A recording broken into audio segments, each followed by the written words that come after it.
Pasar malam itu datang setiap tahun, seperti janji yang selalu ditepati.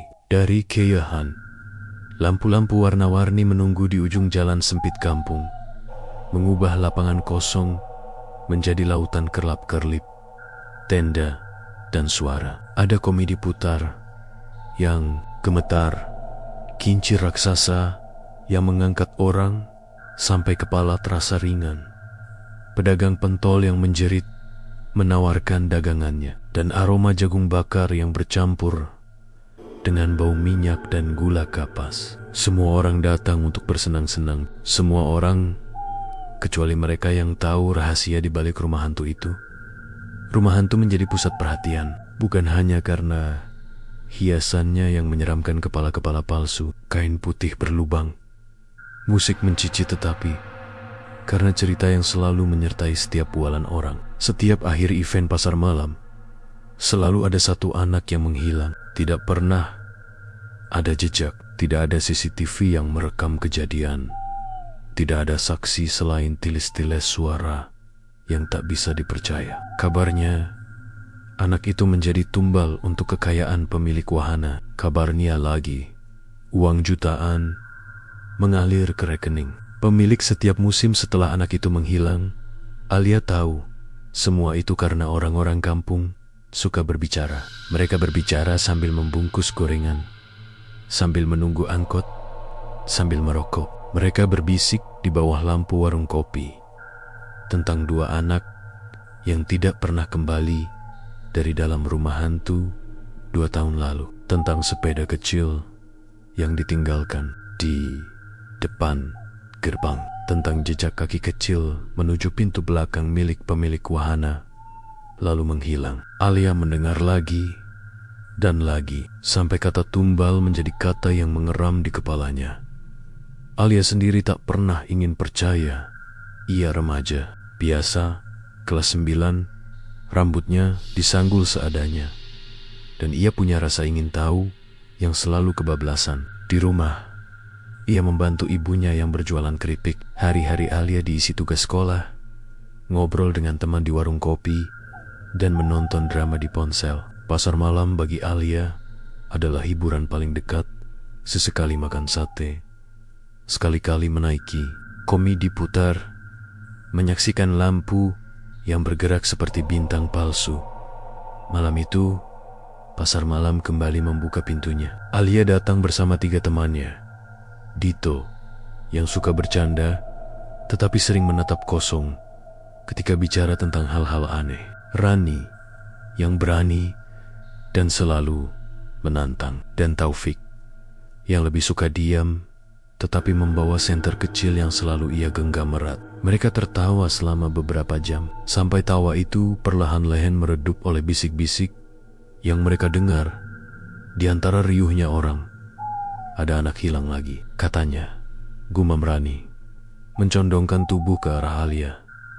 Dengar-dengar tadi siang, ada yang lihat sepatunya di dekat kandang rusa. Terakhir yang hilang umur 7 tahun. Dito menyeringai, tetapi senyumnya tak sampai ke mata. Kan cuma gosip. Lagi pula, setiap yang hilang itu anak-anak yang sering main di situ.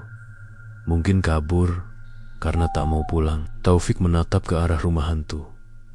Di depan rumah itu, antrian panjang mengular. Petugas berpakaian gelap membiarkan kelompok demi kelompok masuk.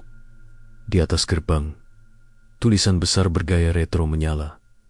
Rumah hantu rahasia senja. Lampu neon berkedip tak beraturan, seperti mata yang berkedip kesakitan. Mereka menunggu sampai giliran. Alia merasakan ada sesuatu berbeda pada malam itu. Suara musik di dalam rumah hantu lebih sendu. Bau dupa samar menyelinap keluar antara celah papan. Beberapa pengunjung keluar dengan wajah pucat, mata terbelalak, dan tak seorang pun mau menjelaskan apa yang mereka lihat. Alih-alih memberitahu, mereka hanya menggenggam tangan teman, menelan ludah, lalu melangkah pergi cepat. Alia hampir tak sengaja melihat sebuah poster kecil yang terpaku miring di dekat pintu masuk. Foto seorang anak laki-laki dengan senyum ragu-ragu. Namanya tertulis dengan tinta hitam. Adit, 8 tahun. Hilang 2 tahun lalu. Di bawah foto ada coretan pena.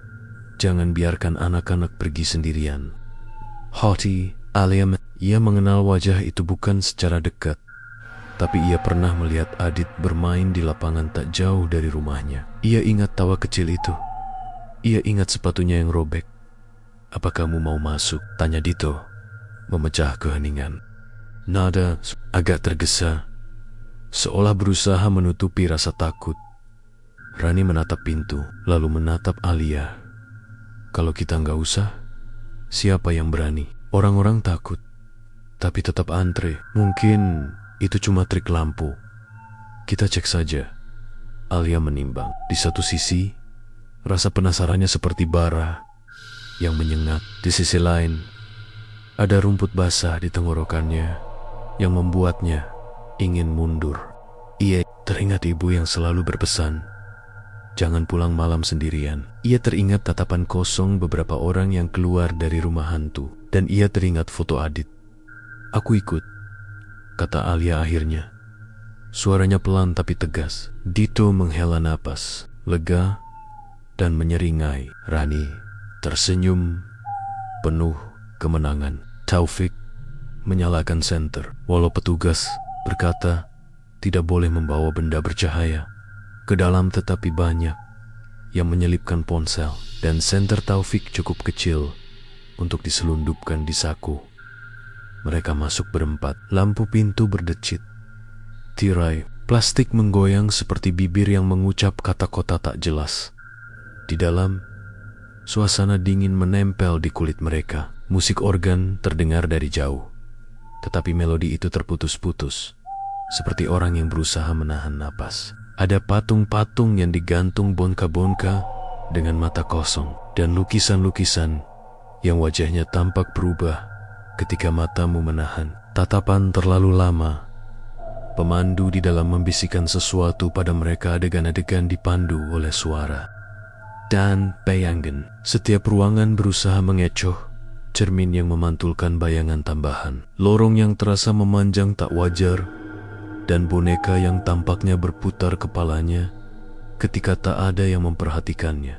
Teman-teman Alia menggertakkan gigi, tertawa gugup, menepuk bahu satu sama lain, seolah itu akan mengusir rasa takut. Lalu mereka menemukan ruangan dengan pintu kayu tua yang terkunci rapat. Di atas pintu tergantung sebuah kertas kusam bertuliskan, "Tangan, jangan keberanian melebihi rasional." Di bawahnya ada sebuah celah kecil. Dari celah itu muncul aroma yang berbeda, bukan bau gula kapas, bukan bau minyak goreng, tapi bau tanah lembab dan dupa yang lama terbakar. Seorang pengunjung terdengar menjerit di kejauhan. Jeritannya tidak seperti jerit biasa. Itu suara yang berasal dari lutut seseorang yang patah, lalu ditarik ke dalam sumur. Beberapa orang menjerit, beberapa menutup telinga. Lampu di ruangan itu berkedip hebat, lalu mati. Kegelapan turun, tetapi di tengah kegelapan itu ada sesuatu yang berkilau mata seperti kancing yang menatap lurus ke arah Alia. Alia menelan ludah. Jantungnya berdegup tak beraturan. Ia meraba senter Taufik yang gemetar di saku. Di ujung lorong, di bawah cahaya ponsel yang samar, ia melihat sebuah benda kecil tergeletak. Sebuah sepatu merah kecil, setengah tertutup debu. Sepatu itu berdebu, sama seperti foto Adit. Tiba-tiba, semua cerita yang didengarnya selama ini terasa makin nyata, menekan dada Alia sampai sulit bernapas. "Lihat itu," bisik Rani. Hampir tak terdengar, seseorang di dekat pintu mendorong dan lorong itu terbuka lagi. Di ambang pintu muncul sosok pemilik wahana, pria kurus dengan jas lusuh. Rambutnya disisir rapi ke belakang sehingga wajahnya tampak panjang. Matanya cekung, tetapi ia tersenyum seperti tahu semua rahasia yang tak ingin diungkap. Ia mengangguk pada pengunjung, lalu menutup pintu dengan suara seperti palu menutup peti.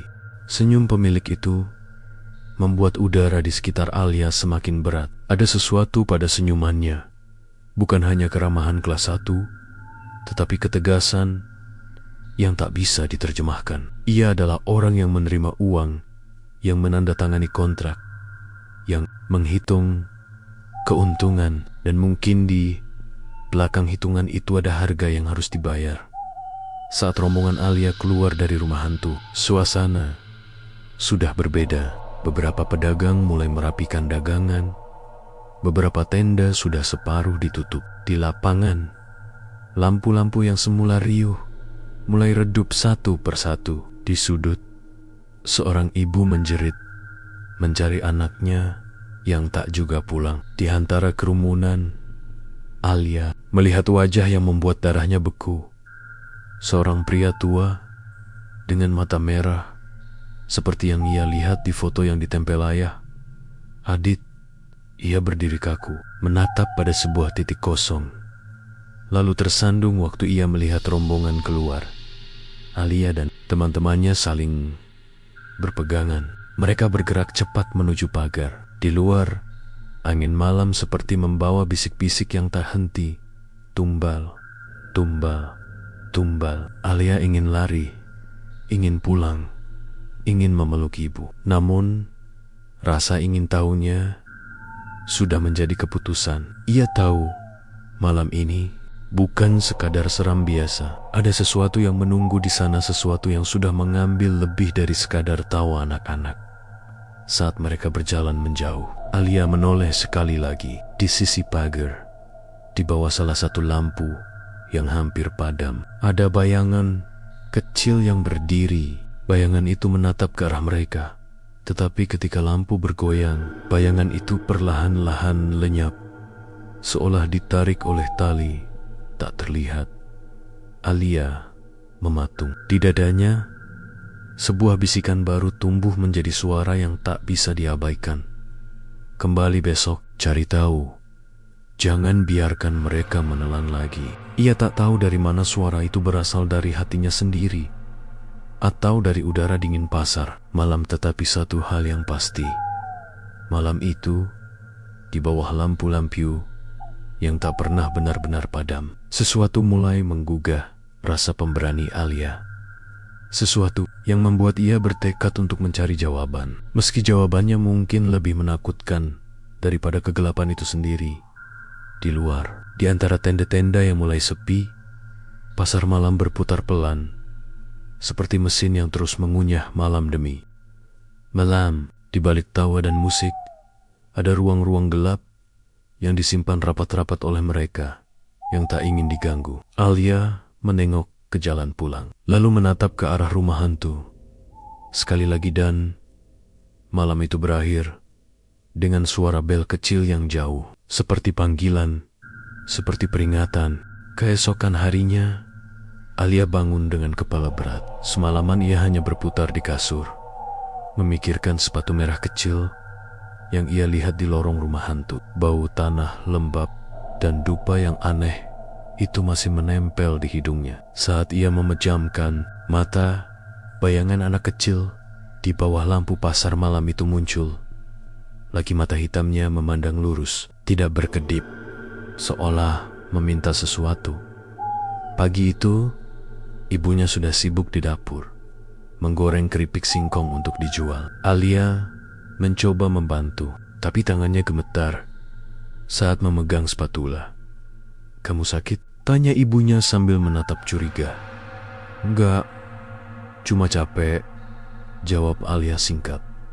Ia tak berani menceritakan apa yang dilihatnya. Ia tahu kalau ia mulai bercerita, ibunya akan langsung melarangnya mendekati pasar malam lagi. Padahal di dalam hatinya justru ada niat untuk kembali malam ini.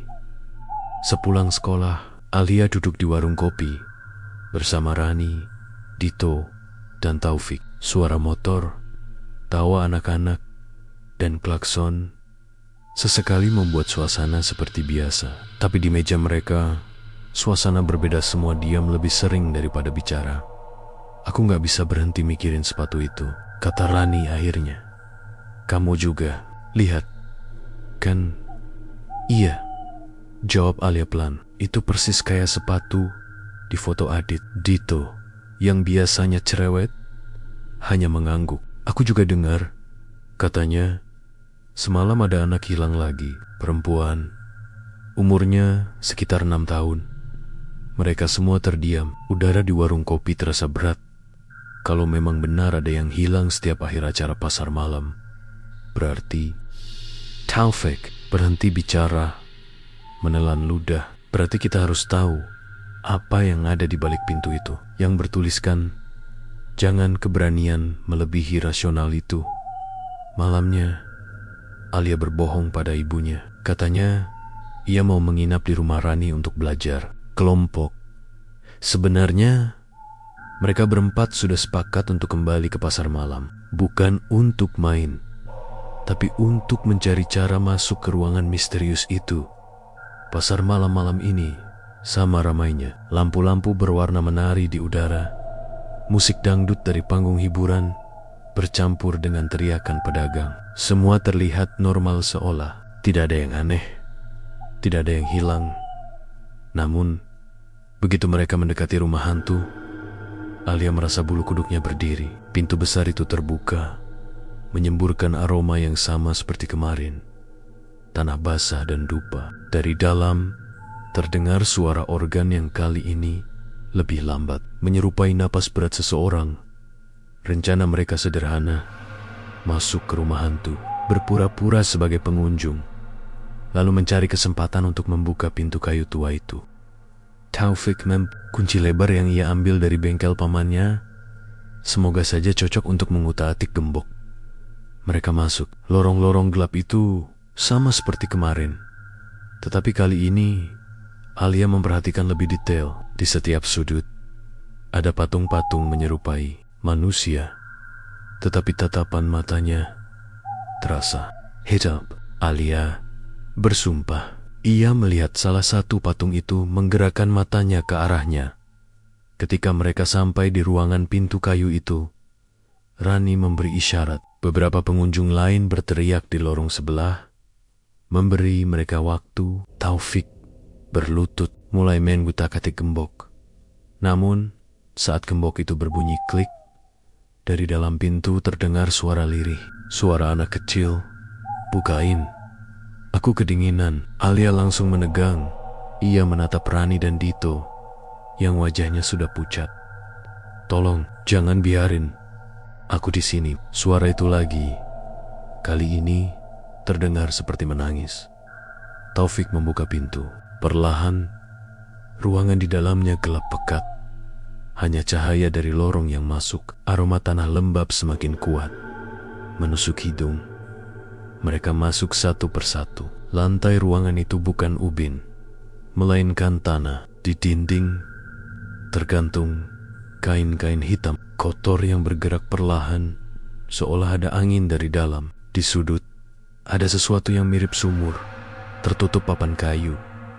Alia berjalan mendekat. Di atas papan itu, tergeletak boneka lusuh dengan mata hilang sebelah. Boneka itu basah, seperti baru diangkat dari air. Tiba-tiba papan di atas sumur itu bergetar. Duk, dak, dak. Seseorang atau sesuatu di bawah sana memukil-mukil. Dari dalam, Rani mundur selangkah. "Kita keluar sekarang." Namun sebelum mereka sempat bergerak, lampu di ruangan mati total. Kegelapan menelan mereka, dan suara dari sumur berubah menjadi jeritan-jeritan yang sama seperti semalam. Lalu, di telinga Alia, sebuah bisikan terdengar sangat dekat. Begitu dekat, seolah berasal dari dalam kepalanya.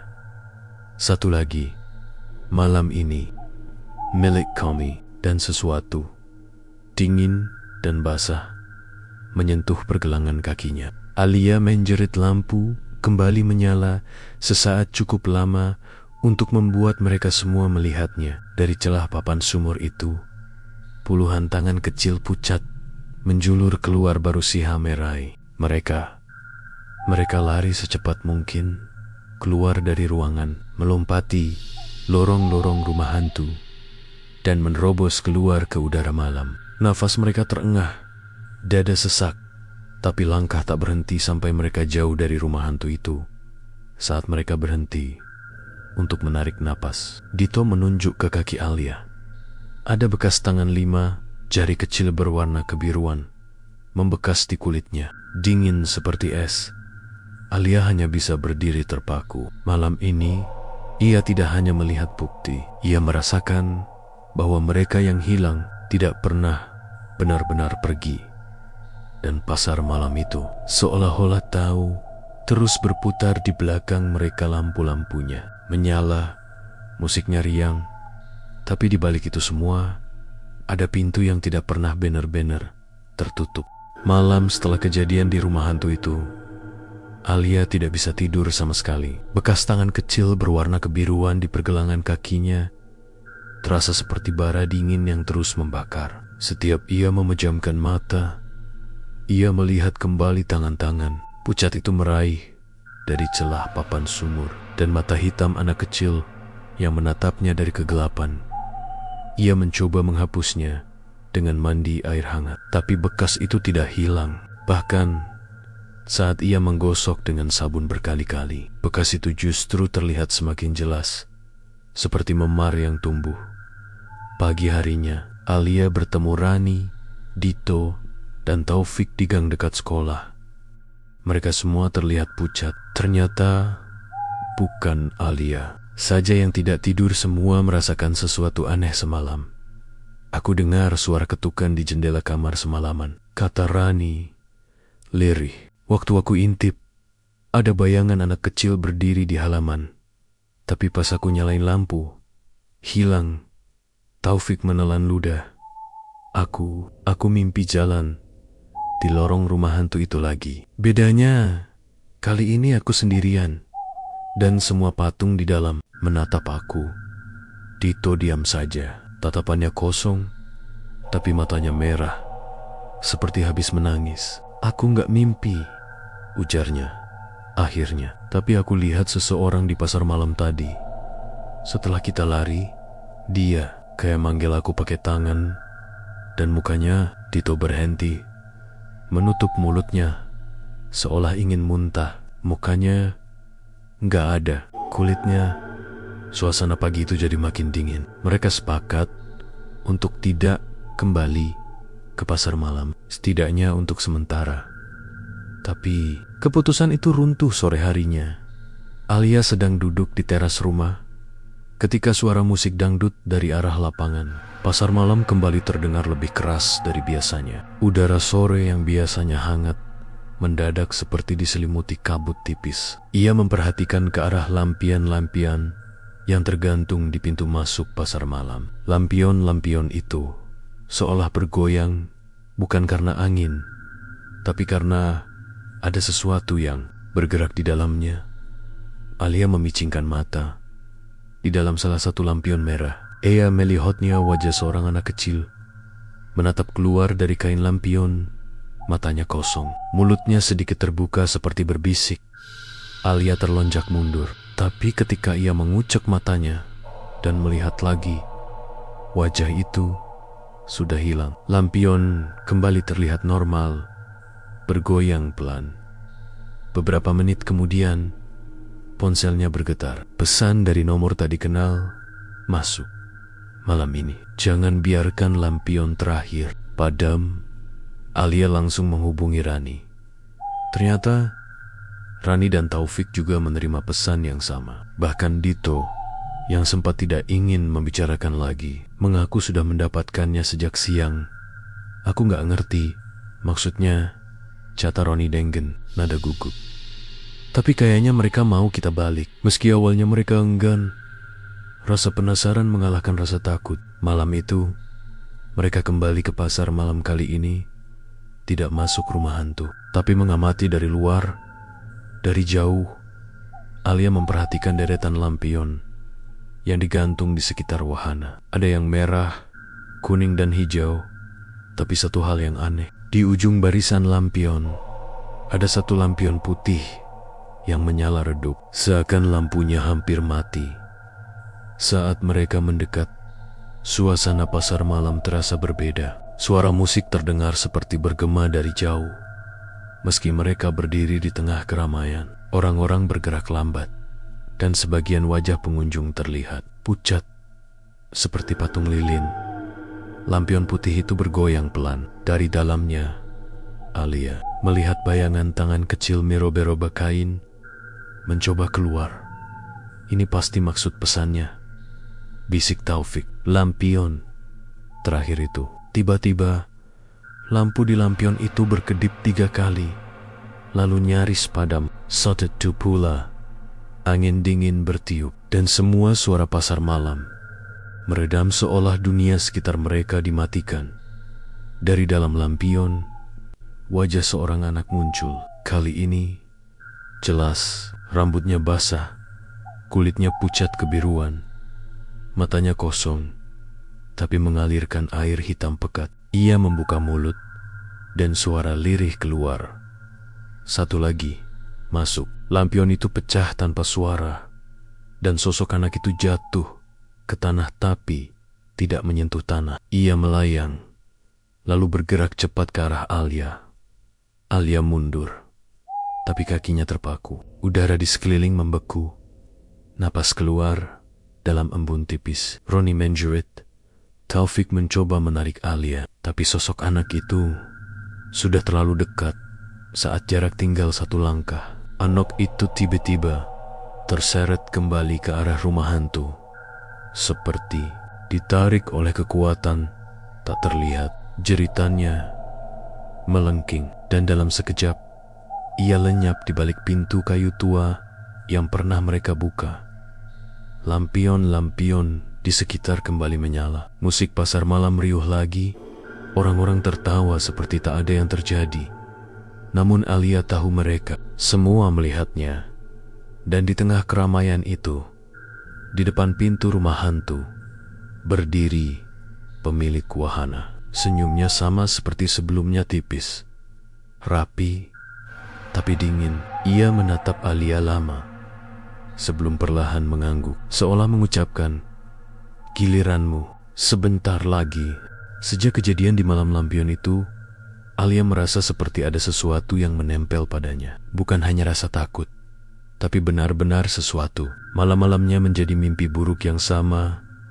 Ia berdiri di tengah pasar malam yang sepi.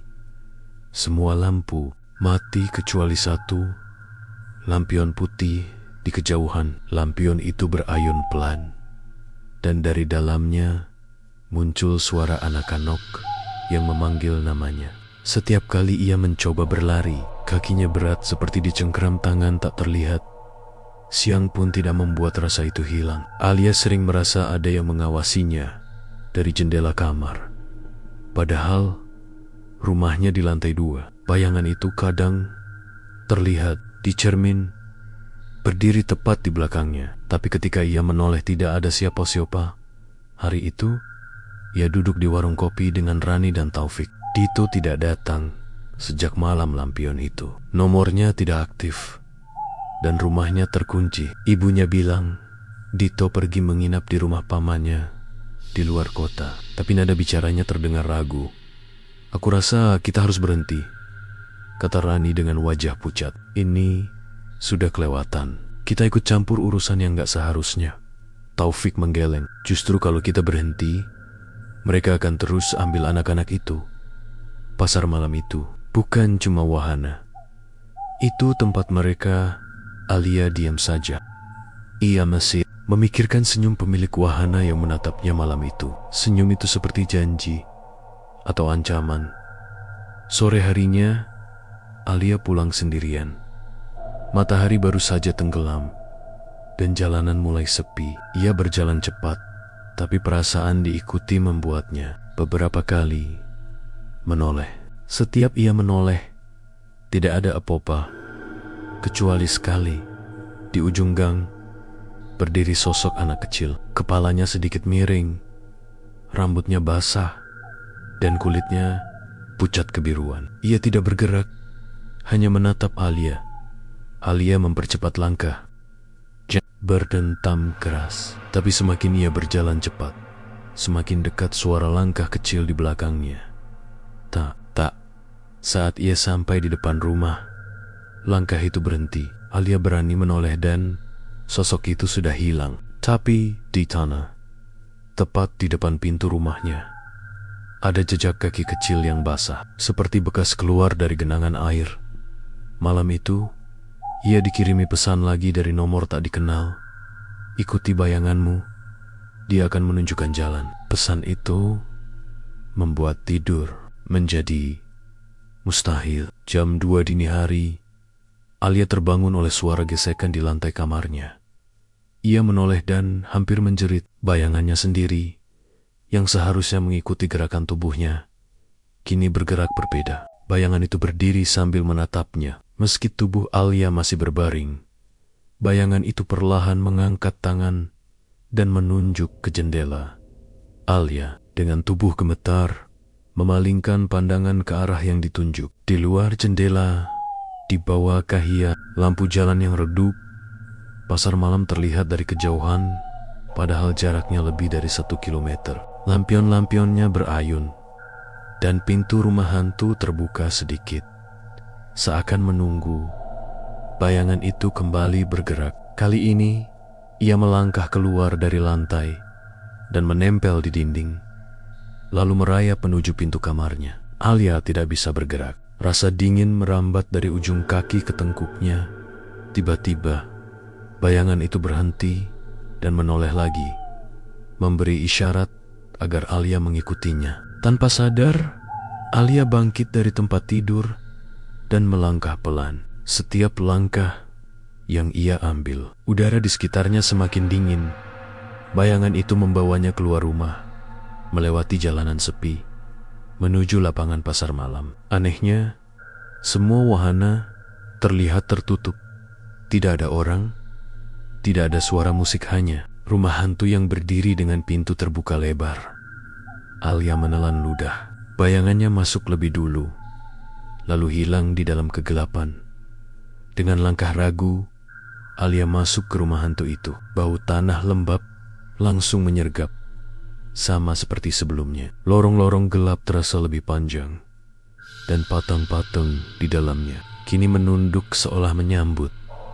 Bayangannya muncul lagi di ujung lorong, menunjuk ke pintu kayu tua yang pernah mereka buka. Pintu itu kini setengah terbuka, dan dari dalamnya terdengar suara riuh, bukan teriakan, tapi suara banyak anak yang tertawa lirih. Suara yang seharusnya terdengar bahagia, tapi malah membuat bulu kuduk berdiri. Ketika Alia melangkah lebih dekat, pintu itu terbuka penuh. Di dalam, puluhan anak berdiri mengelilingi sumur tua. Mereka semua pucat, basah, dan mata mereka kosong. Di antara mereka, Alia melihat wajah yang ia kenal, Dito. Ia tersenyum padanya, tapi senyum itu kaku, seperti boneka. Dari sumur itu, pemilik wahana muncul perlahan, mengenakan jas lusuhnya, tapi kali ini matanya hitam sepenuhnya. Ia menatap Alia sambil berkata pelan, "Kau datang sendiri, berarti kau siap." Tiba-tiba, semua anak di ruangan itu menoleh ke arah Alia bersamaan, dan dari mulut mereka keluar suara yang sama. Tinggal satu lagi. Lampu di rumah hantu itu padam total, dan Alia merasakan sesuatu dingin menggenggam pergelangan tangannya kali ini. Genggaman itu sangat kuat, seolah tidak akan pernah melepas. Alia terbangun dengan napas terengah-engah. Ia berada di kamarnya, tapi tidak ingat bagaimana bisa kembali dari rumah hantu malam tadi. Tubuhnya basah oleh keringat dingin, dan bekas tangan kecil di pergelangan kakinya kini berubah warna dari kebiruan menjadi hitam pekat, seperti arang yang membakar kulit dari dalam. Ketika mencoba berdiri, kepalanya berputar. Sekilas, ia melihat bayangannya di dinding, tapi bayangan itu tidak menirukan gerakannya. Bayangan itu menatapnya, lalu tersenyum. Ponselnya bergetar di meja. Pesan dari nomor tak dikenal muncul lagi. Malam ini, yang terakhir, datang, atau mereka yang datang menjemput. Alia tahu ini bukan ancaman kosong. Wajah Dito yang ia lihat semalam mata kosong, Senyum kaku terus menghantui pikirannya. Jika ia tidak melakukan sesuatu malam ini, ia yakin tidak hanya dirinya yang akan diambil, tapi juga orang-orang di sekitarnya. Siang itu, Alia memaksa Rani dan Taufik bertemu di warung kopi. Wajah mereka sama pucatnya. Ternyata mereka juga mendapat pesan serupa. Kita nggak bisa cuma datang dan lihat-lihat lagi, kata Alia. Kita harus cari cara nutup sumur itu. Kalau enggak, ini nggak akan berhenti. Taufik ragu. Tapi kita nggak tahu apa yang ada di bawahnya. Kalau salah langkah, bisa aja malah kita yang ditarik. Rani menatap Alia lama. Kamu yakin ini cuma tentang menutup sumur? Aku rasa ini ritual. Ada yang mereka tunggu. Dan malam ini, puncaknya. Mereka sepakat datang malam itu. Tapi kali ini, membawa sesuatu. Taufik membawa garam kasar dan kapur untuk membuat garis pelindung. Rani membawa cermin kecil. Dan Alia membawa pisau dapur meski ia sendiri tidak yakin itu akan berguna melawan mereka. Pasar malam-malam itu berbeda. Tidak seramai biasanya. Lampu-lampu tetap menyala. Tapi jumlah pengunjung jauh berkurang. Seolah hanya orang-orang terpilih yang datang malam itu. Musik latar terdengar pelan, nyaris seperti lantunan doa dalam bahasa yang tak mereka mengerti. Rumah. Hantu berdiri di tengah. Pintunya terbuka lebar, seperti mulut binatang yang siap menelan mangsa. Pemilik wahana berdiri di depan, mengenakan jas lusuhnya, menatap langsung ke arah Alia, Rani, dan Taufik. Ia tersenyum tipis dan memberi isyarat tangan, seolah berkata, "Masuk." Mereka melangkah masuk. Lorong-lorong gelap terasa lebih dingin daripada patung-patung yang kemarin hanya menunduk, kini menatap lurus, dan beberapa di antaranya terlihat bergerak mengikuti mereka. Sampai akhirnya mereka tiba di ruangan sumur. Pemandangan malam itu membuat napas Alia tercekat. Puluhan anak berdiri mengelilingi sumur tua. Kulit mereka pucat, pakaian basah, dan mata hitam tak berkelopak. Di antara mereka, Tito berdiri di barisan depan. Ia menatap Alia, lalu tersenyum-senyum yang sama seperti semalam. Pemilik wahana melangkah maju. Suaranya rendah, tapi jelas terdengar. Malam ini, pintu akan terbuka penuh. Dan kau, Alia, adalah kuncinya. Tiba-tiba, sumur itu bergetar. Papan penutupnya terlepas sendiri. Dan dari dalamnya keluar kabut hitam pekat, disertai suara erangan yang membuat telinga sakit. Tangan-tangan kecil menjulur lebih banyak dari sebelumnya, saling berebut meraih. Rani segera menaburkan garam di sekeliling mereka, membentuk lingkaran pelindung. Anak-anak pucat itu berhenti mendekat, tapi mata mereka tak lepas menatap. Taufik mencoba menuangkan garam ke dalam sumur, tapi pemilik wahana menggeram. Dan entah bagaimana, Taufik terpental ke dinding. Alia merasakan bekas tangan hitam di pergelangan kakinya berdenyut sakit. Dari dalam sumur, sebuah suara memanggilnya. "Turun, waktumu sudah tiba. Bawalah kami keluar." Cermin kecil di tangan Rani tiba-tiba berembun, lalu retak. Di retakan itu, Alia melihat bayangan dirinya sendiri, tapi bayangan itu basah kuyup, mata hitam, dan tersenyum seperti anak-anak di sekeliling sumur. Pemilik wahana melangkah semakin dekat. "Kalau kau menolak, mereka akan mengambil ibumu malam ini, dan semua orang yang kau cintai akan menjadi bagian dari kami." Alia menatap sumur itu, lalu menatap Dito. Meski matanya kosong, Alia melihat kilatan sesuatu mungkin. Sisa kemanusiaan berusaha keluar. Ia mengambil pisau dapur dan melangkah maju. Bukannya menyerang pemilik wahana, ia memotong pergelangan tangannya sendiri, tepat di bekas tangan hitam itu. Darahnya menetes ke lantai tanah. Anak-anak itu berteriak bersamaan. Jeritan yang membuat ruangan bergetar. Bekas hitam di kakinya menghilang. Tapi dari sumur, tangan-tangan kecil semakin liar meraih, seolah marah kehilangan tanda mereka. Pemilik wahana meraung, matanya menyala merah. Kau tidak tahu apa yang baru saja kau lakukan. Alia menjawab. Ia mengambil garam dari kantong Taufik dan melemparkannya ke dalam sumur. Kabut hitam memercik seperti air tersiram api, dan suara-suara dari dalamnya memekik kesakitan. Tanah di sekitar sumur mulai retak, dan satu persatu anak-anak itu menghilang terhisap ke dalam tanah, termasuk Dito. Sebelum hilang sepenuhnya, Dito menatap Alia dan tersenyum. Kali ini, senyum yang hangat. Sumur itu menutup sendiri. Papan-papan kembali menutupi, dan aroma tanah lembab perlahan hilang ketika mereka menoleh. Pemilik wahana sudah tidak ada. Rumah hantu itu tiba-tiba terasa kosong, benar-benar kosong. Mereka bertiga keluar dengan napas terengah-engah. Pasar malam di luar sudah menghilang. Lapangan itu kosong, gelap, seperti tidak pernah ada apapun di sana. Namun, saat Alia menatap tanah di bawah kakinya, ia melihat jejak kaki kecil yang basah bergerak menjauh, masuk ke dalam kegelapan malam. 3 minggu berlalu sejak malam mengerikan itu. Alia, Rani, dan Taufik berusaha menjalani hidup seperti biasa, tapi hati mereka tidak pernah benar-benar tenang. Mimpi buruk masih sering datang, terutama pada Alia. Dalam mimpinya, ia selalu berdiri di tengah lapangan kosong bekas pasar malam. Tapi kali ini, lapangan itu dipenuhi kabut putih tebal. Dari jauh, terdengar musik komedi putar yang berputar lambat. Dan di balik kabut, lampu-lampu warna-warni mulai menyala satu persatu. Suatu sore, kabar mengejutkan datang dari warga kampung sebelah.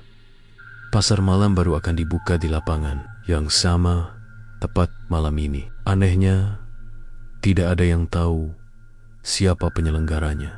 Hanya poster lusuh yang ditempel di tiang listrik, bergambar wahana rumah hantu dengan tulisan, "Datang dan rasakan sensasi tak terlupakan." Jantung Alia berdegup keras. Ia tahu ini bukan pasar malam biasa. Ini adalah mereka kembali lagi.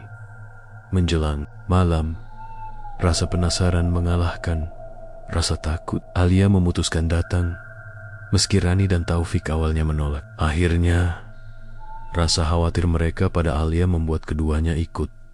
Ketika mereka tiba, pemandangan yang mereka lihat membuat darah seakan berhenti mengalir. Lapangan itu kini penuh cahaya warna-warni. Musik riang terdengar dan orang-orang berjalan santai, seperti tidak ada yang aneh. Tapi ada yang ganjil. Semua pengunjung terlihat datar, tidak bercakap-cakap, hanya berjalan mengikuti jalur tertentu. Matanya kosong, seolah mereka sedang berada dalam mimpi. Di tengah keramaian itu berdiri rumah hantu yang sama persis seperti sebelumnya. Catnya lusuh, papan penutup sumur di dalamnya, seperti menunggu untuk dibuka kembali. Dan di depan pintu, sosok pemilik wahana berdiri. Kali ini, jasnya terlihat baru, tapi wajahnya tetap sama. Senyum tipis yang menusuk tulang belakang. "Selamat datang kembali," ucapnya lirih ketika mereka lewat. Alia berusaha tidak menghiraukan, tapi matanya terpaku pada satu hal yang membuat darahnya membeku. Dito. Ia berdiri di dekat pintu masuk, mengenakan pakaian yang sama seperti terakhir kali Alia melihatnya sebelum menghilang. Bedanya, kulitnya kini pucat sepenuhnya, dan matanya kosong seperti pengunjung lain. "Dia di sini," bisik Alia. Mereka bertiga menyusup masuk ke rumah hantu, berpura-pura menjadi pengunjung biasa. Suasananya jauh lebih menyeramkan daripada Sibel. Patung-patung kini bergerak dengan sendirinya, mengeluarkan napas berat di telinga mereka. Dindingnya basah, dan setiap langkah kaki meninggalkan bekas lumpur saat mencapai ruangan sumur. Mereka terkejut, sumur itu kini tidak tertutup. Airnya berwarna hitam pekat, berputar seperti pusaran. Dari dalamnya terdengar suara anak-anak menyanyi pelan. Lagu Nina Bobo yang nadanya meleset, membuat bulu kuduk berdiri. Tiba-tiba, Dito masuk dari pintu belakang. Ia berjalan lambat menuju sumur, seperti ditarik oleh kekuatan tak terlihat. "Dito," seru Alia. Ia berlari, tapi pemilik wahana muncul entah dari mana, berdiri menghalangi. "Kau pikir kau bisa menghentikan ini? Setiap kali kalian menutupnya, kami akan membuka lagi. Selama masih ada orang yang datang, akan selalu ada yang hilang," ujarnya dengan suara yang bergema. Taufik mencoba menyeret Dito menjauh, tapi tangan-tangan kecil muncul dari dalam sumur, meraih kaki Dito dan menariknya. Dito menoleh sekilas, matanya berkaca-kaca, tapi bibirnya tetap tersenyum kosong. Alia nekat melompat dan memeluk Dito, mencoba menariknya dengan sekuat tenaga. Tangan-tangan kecil itu mencakar kulitnya, dingin dan licin, seperti kulit ikan mati. Rani yang panik menaburkan garam ke arah sumur. Seketika, air hitam itu memercik dan suara nyanyian berhenti. Tangan-tangan itu melepas Dito, tapi dari dalam sumur muncul sesuatu yang jauh lebih besar. Sebuah kepala raksasa. Wajahnya mirip anak kecil, tapi matanya merah menyala, muncul dari pusaran air hitam. Mulutnya lebar, penuh gigi tajam, dan suaranya bergema, "Kalian tidak akan pernah bebas." Lampu-lampu rumah hantu mati. Serentak dalam gelap, mereka hanya bisa mendengar napas makhluk itu. Semakin dekat, ketika lampu kembali menyala, mereka tidak lagi berada di rumah hantu. Mereka berdiri di tengah pasar malam yang kosong. Lapangan gelap, tanpa jejak pengunjung, tanpa suara musik. Hanya ada mereka bertiga, dan Dito yang kini berdiri memunggungi mereka, perlahan menoleh dengan senyum yang tidak lagi manusia. Alia, Rani, dan Taufik terpaku melihat Dito yang kini berdiri membelakangi mereka. Angin malam bertiup dingin, membuat daun-daun kering di lapangan bekas pasar malam itu berputar pelan. "Dito," suara Alia bergetar, setengah tak percaya, setengah takut. Dito menoleh perlahan, wajahnya pucat pasi, matanya hitam pekat tanpa bola mata, dan bibirnya melengkung membentuk senyum yang terlalu lebar untuk wajah manusia. Dari sudut bibirnya menetes cairan hitam yang menimbulkan bau anyir menusuk hidung. "Kenapa kalian pulang?" Suaranya parau, seperti suara dari dalam sumur yang dalam. "Kita kan belum selesai bermain." Tiba-tiba, lampu-lampu pasar malam menyala lagi satu persatu. Meski di sekitar mereka tidak ada orang, musik komedi putar yang lambat dan sumbang mulai terdengar. Aroma manis terbakar, seperti gula gosong bercampur darah, tercium di udara. Dari kegelapan di ujung lapangan, mulai bermunculan sosak-sosak yang dulu mereka lihat di rumah hantu badut. Dengan mulut robek, wanita berkebaya dengan mata berlubang, anak-anak kecil tanpa wajah yang berlarian sambil tertawa cekikikan. Mereka bergerak mendekat, mengelilingi. Rani memegang lengan Alia erat-erat. "Kita harus pergi sekarang." Tapi ketika mereka berlari, tanah di bawah kaki berubah licin seperti lumpur, membuat langkah mereka berat. Setiap kali mencoba menjauh, mereka justru kembali ke titik semula, tepat di depan Dito. Dito melangkah maju, dan di belakangnya muncul sosok pemilik wahana jasnya, kini robek-robek. Wajahnya penuh retakan seperti patung tua. Matanya menatap tajam. "Kalian sudah melihat terlalu banyak," katanya datar. "Tak ada yang keluar tanpa membayar." Taufik menahan napas. "Kau mengambil anak-anak untuk apa?" Pemilik wahana itu tersenyum tipis. "Setiap anak yang diambil memberi kami nyawa, memberi pasar malam ini kehidupan tanpa tumbal. Lampu-lampu akan padam, musik akan berhenti, dan kami akan lenyap.